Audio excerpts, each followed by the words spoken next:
동족 상잔의 비극, 우리 6.25를 알고 갑시다. 6.25 전쟁의 배경부터 살펴보도록 하겠습니다. 자, 광복 직전으로 한번 가볼게요. 광복 직전에 여기는 소련군은 이미 한반도 북부로 밀고 내려오고 있었습니다. 2차 대전에 참전한 소련은 명분을 어떤 일본군의 무장해제 그리고 우리나라의 어떤 치안 유지를 명분 삼아서 한반도로 이제 밀고 내려왔어요. 이 상황에서 광복이 된 거예요. 그래서 광복과 동시에 북쪽은 소련군이 장악을 하게 됩니다. 그러니까 미군이 가만히 있을 리가 없죠. 그래서 미군도 한 달 뒤인 9월 달에 여기는 남한을 장악을 하게 됩니다. 그 이후로 우리나라는 약 3년간의 미소 군정 시대를 맞이하게 되죠.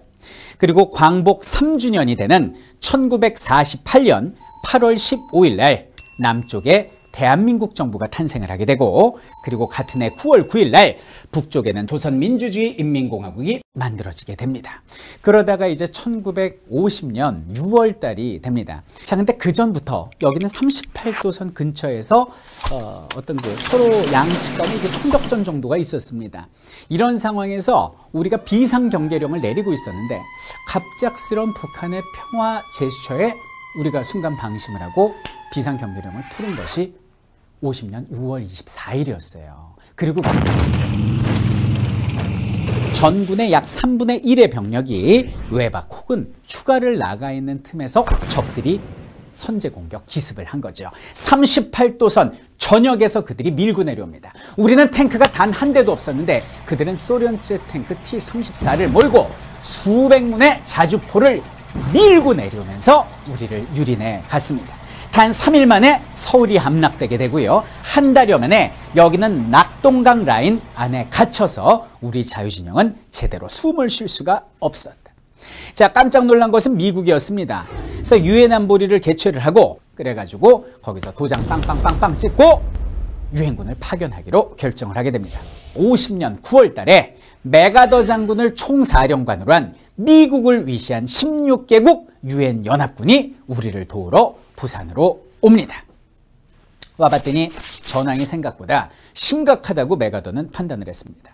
야, 이거 큰일 났네.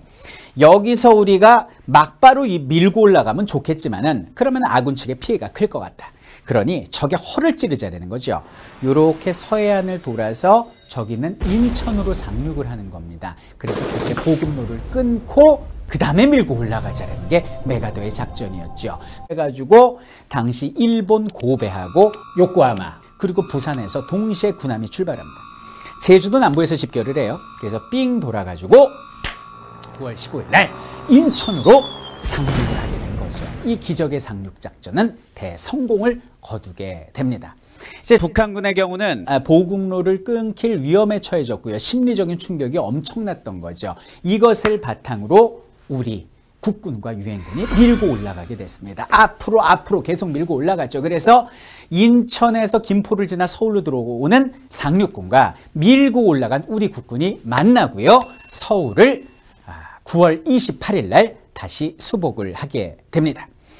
그리고 계속 밀고 올라갑니다. 여기는 38도선을 통과한 게 10월 1일, 그래서 국군의 날이 10월 1일인 것입니다. 그리고 10월 19일 날 평양을 우리가 차지하고요. 계속 밀고 올라가서 압록강, 두만강 라인까지 우리가 갔어요. 완전히 우리가 통일할 수 있는 기회였습니다. 근데 문제는 중국이었습니다. 당시 중국은 중국공산당이라고 그래가지고 중공군이라고 불렀는데 중국 입장에서는 코앞까지 지금 유엔군이 밀고 들어왔으니까 위기감을 느꼈을 거 아닙니까? 그래가지고 세상에 전투병력을 파견을 하는데 원래 그 뭐 중국 그러면 삼국지 그래갖고 뭐 지략이 뛰어나다 그거 다 필요 없어요. 그냥 전술 하나, 인해 전술입니다.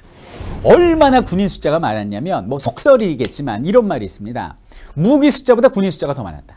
그래서 세 병사당 한 명만이 소총이 주어지고 나머지 2명한테는 피리하고 꽹과리를 줬다는 거 아닙니까? 그리고 실제로 이 사람들이 밀고 내려오는데 낮에는 제공권을 장악해가지고 이제 우리 유엔군들이 이제 조준 폭격을 해버리니까 땅굴을 파갖고 그 안에 숨어 있어요. 그때 중국군이 판 땅굴이 6,700km에 달하는 만리장성의 길이하고 같았다라는 말이 나올 정도로 땅굴을 많이 팠어요. 밤이 되면 피리를 불면서 전진을 하게 됩니다. 무서운 거죠. 당시 유엔군은 충격과 공포에 휩싸게 됐습니다. 영하 30도에 달하는 개마고온의 추위와 밤마다 30만 명이 불어대는 피리 소리, 너무 무섭죠. 그래서 속절없이 우리는 다시 후퇴를 하게 됩니다. 이때 적의 포탄이나 파편에 맞아 죽은 병사보다는 추위에 온몸이 동상으로 썩어가서 죽은 병사가 더 많았다라는 거 아닙니까? 그래서 결국 우리는 51년 1월 4일 날 여기는 서울을 다시 빼앗기게 되니 이것이 가슴 아픈 일사후퇴가 됩니다. 자, 일사후퇴로 태안반도 근처까지 밀렸던 우리 국군은 전열을 다시 가다듬어서 밀고 올라가기 시작합니다. 그래서 여기는 38도선 근처에서 교착 상태에 빠지게 되죠. 51년 3월부터 6월까지 3개월 동안 치열한 전투를 벌이게 됩니다. 자, 이러니까 중국이 자꾸 이제 소련한테 눈치를 준 거예요. 야, 소련 뭐 하는 거야? 너도 전쟁 참여해. 도와줘라고 이야기를 합니다. 당시 소련 같은 경우는 요 두만강 근처에서 공중 지원 정도를 해주고 있었거든요. 근데 소련 생각에 만약에 전쟁에 참여하면 이거 3차 대전이 벌어질 것 같은 거예요. 그래서 안 되겠다 그러면서 중재를 합니다. 소련이 휴전을 제의한 거예요. 야, 북한 준공 그만해. 그리고 너 저 한국하고 그 유엔군도 이제 그만해. 휴전해라고 제의를 한 게 51년 6월. 그럼 이때 휴전이 됐으면 피해가 덜했을 텐데 휴전 제의하고 2년 동안 전쟁이 계속됩니다. 그 이유가 뭔가요? 이거 뭐 휴전선을 어디에 그어야 할지, 그리고 포로 송환은 어떤 방식을 취할지, 이런 문제를 가지고 양측에서 합의를 못 본 거죠. 애꿎은 우리 젊은이들의 목숨이 끊임없이 죽어나갔다 이런 얘기입니다. 그래서 결국 2년 뒤인 1953년에 휴전이 이루어지게 됩니다. 자, 휴전선이 그어졌습니다. 전쟁 끝났습니다. 전쟁의 피해는 심각했습니다. 양측 군인들의 사망자는 160만, 그리고 민간인 사망자는 대한민국 집계로만 99만, 그리고 10만의 전쟁 부하와 수백만의 이상 가족이 생겨났습니다. 자, 전쟁은 끝났습니다. 여러분들 인천 상륙작전 하면 누가 떠오르십니까? 대부분 메가더 장군, 유엔군이라고 답을 하실 거예요.